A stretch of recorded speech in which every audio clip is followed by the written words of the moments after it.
Assalamualaikum, nama diberikan Alia Akhtar. Ana dari tingkatan 2 Koim atau daripada batch Elite lah. Alhamdulillah Ana menyertai program PKM dan bersyukur sebab dapat join.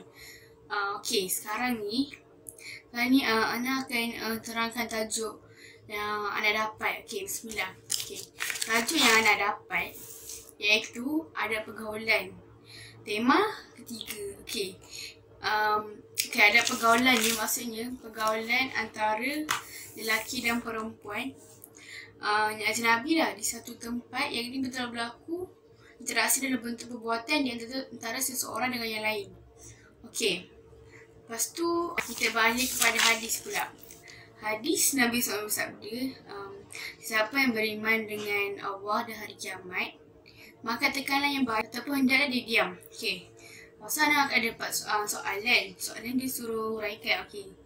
Okey, apa yang Ana faham ayat daripada petikan surah ni, maksud dia sesiapa je lah yang beriman kepada Allah dan hari kiamat ni, apa-apa yang kataan keluar daripada mulut dia orang, kenalah semua kataan yang baik-baik dan sebaik yang mungkin. Sebab Allah bagi mulut untuk berkata dengan kata-kata yang baik dan elok.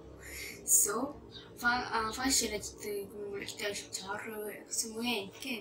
Okey, lepas tu Ana dapat soalan kedua. Ana dapat soalan iaitu nyatakan kesan mencarut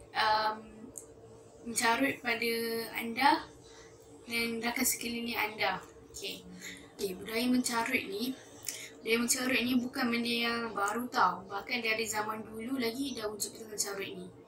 So, kat Malaysia ni, rata-rata kita dapat dengar macam mana perkataan ni keluar daripada mulut seorang, sama ada tengah buat kerja, tengah jam ke, sama ada tengah pergaduhan. Of course lah kan. Okay. Ana pernah. Yang paling sedih sekali, budak umur 5 tahun pun dah pandai guna perkataan tu. So, kenapa benda ni terjadi kan? Okay, so kita tengok kesan-kesan dia. Okay, kesan dia. Okay, dia boleh menyebabkan jadi satu tabiat buruk pada individu tersebut. Sebab, bagi manusia normal lah kan, carut kan. Lepas tu bila dah terbiasa, dia akan jadi habit. So, gaya hidup pun sama lah. Lepas tu, dia boleh kotorkan hati kita sebab bila hati kita gelap dan hitam, dan susah lah untuk korang berubah dan terima teguran daripada orang lain. Okay. Lepas tu bila kita dah biasa carut ni depan siapa je lah, benda tu mungkin akan efek. Benda ni bukan kecil tau. Orang dari dulu dia akan efek. Dia akan mempengaruhi orang lain. Dia akan mempengaruhi orang lain dan kemungkinan besar akan merosakkan orang lain juga. So janganlah sebab kita orang lain binasa. Dan benda ni akan terbiasa keluar dari mulut dia orang. Manusia, tak kisahlah siapa pun. Okay, so ibrah yang Ana dapat kat sini, Allah dah beri kita tangan, mulut semua kan. Mulut tu kata dengan baik-baik. Maka kalau bagi mulut tu, katalah perkataan yang baik sahaja. Okay. Dan ibrahnya juga, ibrah kedua, kita hendaklah hormat, respect orang lain, hormat mengerti antara satu sama lain kaum. Di antara siapa je lah kawan-kawan kita pun. Okay. So, Assalamualaikum.